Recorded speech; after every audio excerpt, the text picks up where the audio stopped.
El primer ministro Ernesto Álvarez ha dicho, digamos, primero ha puesto los puntos sobre las sillas. Ha dicho que en el caso del Gerí lo que se configura es una vacancia, no una censura. Esto, digamos, tratando de aclarar a todos los parlamentarios y a todos los que quieren cortarle la cabeza, que dicen, no, con una censura es suficiente porque él ha sido presidente del Congreso y no fue elegido. Pero también ha dicho que no hay visos de delitos graves como para llevarlo a una vacancia. Y sí quiero saber tu opinión y tu análisis después de todo lo que se está conociendo. Bueno, sobre lo primero yo creo que tiene toda la razón. Es decir, la vía que corresponde acá no es la censura de la mesa directiva, sino la vacancia, porque él es presidente de la República, presidente con todas las atribuciones presidenciales, y no es presidente del Congreso, es un congresista en situación de suspenso, digamos, ¿no? De suspendido, y como bien ha argumentado Aníbal Quiroga, en nuestro sistema constitucional se basa en la separación de poderes, entonces él no puede ser presidente de la República y al mismo tiempo presidente del Congreso. Correcto. Imposible. Entonces él deja de ser presidente del Congreso y es presidente de la República y por lo tanto corresponde la vacancia presidencial, no una simple censura de la mesa directiva, presuponiendo que él es el presidente del Congreso, porque además eso se aprobaría simplemente con la mayoría simple de los congresistas presentes. O sea que Ahora, eso sería pues no sé, algo absurdo, ¿no? Que un presidente de la República pueda ser simplemente despedido con muy pocos votos. Eso es algo que no tiene sentido. Correcto, se necesitan 87 votos, ¿no es cierto? Bueno, ahí está la discusión si se necesita 87, dado cuenta de que Bermejo está preso y no nadie ha cubierto su escaño, pero digamos, en principio 87. Ahora, la permanencia de Gerí en Palacio depende de Acuña, depende de Luna Gálvez. O sea, ¿cómo ves? Porque ya están juntando 60, ya tienen 63 votos. Todavía no alcanzan los 67 para plantear la discusión, ¿no es cierto? No, además tiene una ventaja el presidente Gerí, que hasta marzo pues no hay, no está la Asamblea Legislativa. Claro, todavía no tienen los votos para convocar al Congreso. No tienen. Entonces recién en marzo se Correcto, se inicia la Asamblea, ¿no? Las asambleas ordinarias. Pero ahí tienen que decidir pues cuál de las dos vías es la que corresponde. Supongo que van a decidir que es la vacancia, ¿no? Porque ahora no sé si la otra posición de repente tiene mayoría. El problema es que estamos en competencia electoral, pues. Entonces, en competencia electoral, los primeros que han querido aprovechar este escándalo de Gerí, que en realidad pues es una cosa increíble, que el presidente se esté reuniendo con digamos, empresarios chinos que tienen negocios con el Estado, en fin. Efectivamente eso es lamentable, ¿no es cierto? Pero y efectivamente aún no se ha probado ningún delito. No se ha demostrado que Gerí haya hecho alguna gestión específica sobre algún pedido concreto de algún empresario chino. Eso no se ha demostrado. Pero la postergación de la hidroeléctrica 2 días antes, su conversación con el empresario chino, ahora ha reculado, ¿no? La propia presidencia ha contado de que ya no, que ya le quitaron el plazo. ¿Eso no es un indicio de un tráfico de influencias, de darte un favor como, puede ser una como coincidencia, empresario? Porque esa es una gestión que esta empresa china estaba haciendo desde hacía tiempo, ¿no? Puede haber sido una coincidencia o no. O de repente no es una coincidencia. En todo caso no se ha demostrado. Hay que demostrar que haya algún elemento, digamos, algún papel, algún audio o algo que demuestre que efectivamente Gerí dio la orden de que este asunto se resolviera. Pero no te causa escozor esas coincidencias, o sea, el hecho, claro han dicho sí. los que quieren sacar a Gerí de Palacio que es algo indigno tener a un presidente encapuchado, algo indigno saber que se ha estado reuniendo con un mismo empresario chino que además aparentemente es el articulador de las constructoras. Entonces, ¿no basta eso para sacarlo de Palacio? No creo. Bueno, efectivamente eso es indigno y es inaceptable que un presidente de la República tenga ese tipo de reuniones y que exista la sospecha de que él pueda ser lobista del grupo chino, ¿no? Hay quienes sostienen eso. Entonces, pero eso hay que demostrarlo, pues, ¿no es cierto?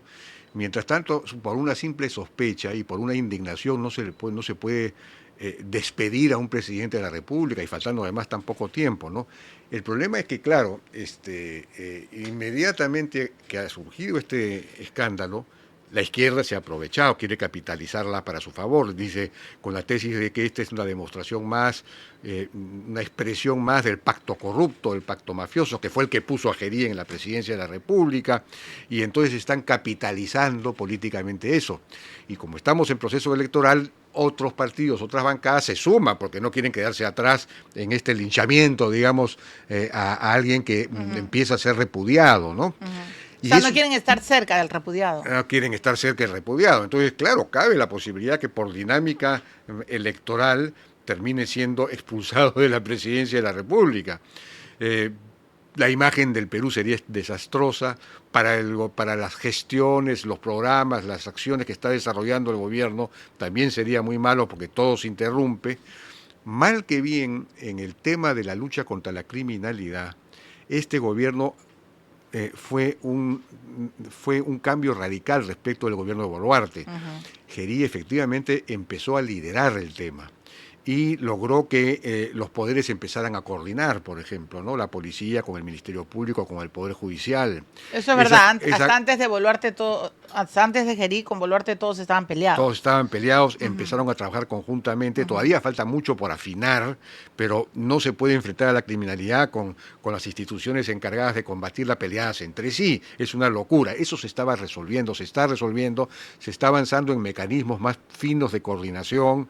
El estado de emergencia en Lima era distinto a los anteriores porque contenía efectivamente instancias de coordinación, contenía mecanismos de control territorial en coordinación con las municipalidades, relaciones mucho más intensas con los gremios de los afectados por las extorsiones, con los transportistas, con los bodegueros, etcétera. Pero igual, Jaime, sigue muriendo la gente y sigue siendo extorsionada. Claro, por eso es una cosa pues que no se va a resolver inmediatamente, pero la policía ha logrado desarticular a las 6 organizaciones criminales extorsionadoras más grandes de Lima metropolitana. Y lo ha hecho en virtud de un decreto legislativo que permitió que la UIF solicitara la información a los bancos de las cuentas donde se depositan las extorsiones. Esto a pedido de la policía. Si la UIF abrió una plataforma electrónica encriptada donde la policía hace la solicitud, hay esta cuenta que ha salido en tal extorsionador, en tal celular extorsionador, por favor denme la información.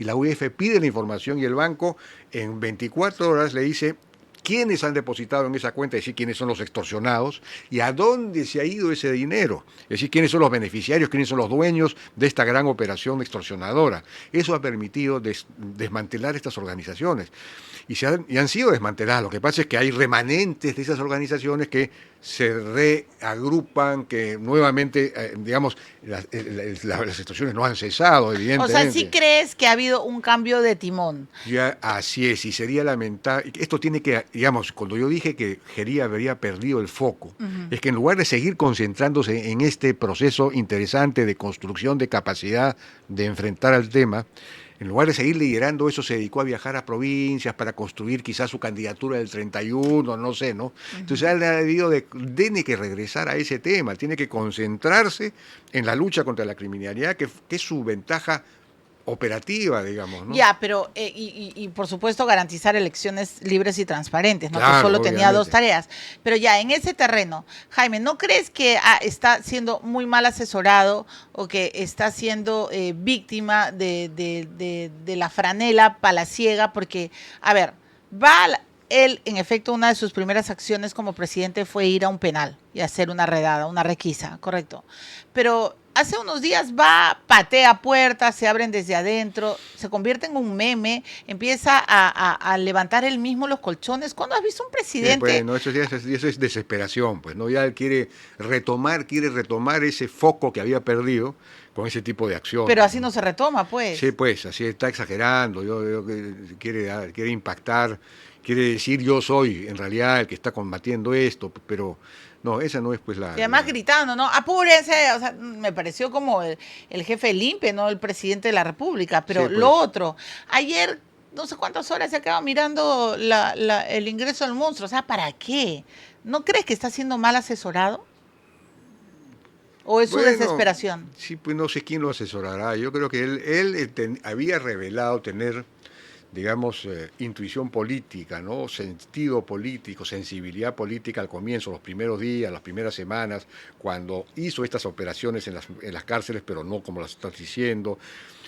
Organizó, iba a las reuniones, por ejemplo, de este comité que se creó en la Municipalidad de Lima en la lucha contra, Correcto. como Y no parte, dormía porque todo el tiempo estaba iba a las trabajando. Ya. comisarías, Ujú.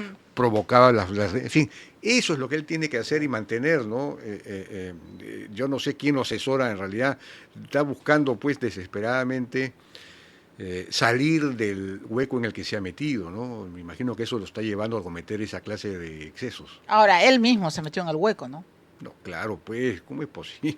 No, ay, ay, ay, que es una lástima, ¿no? Porque una persona que había de alguna manera levantado una ilusión, no solo eso, de alguna forma había diluido este clima antisistema, porque había validado, revalorizado la política. Por si el presidente tiene 60% de aprobación, es que la gente vuelve a creer en la política, en las instituciones democráticas, ¿no? En los políticos, y que nuevamente se produzca esta caída es una decepción terrible, decepción sobre decepción.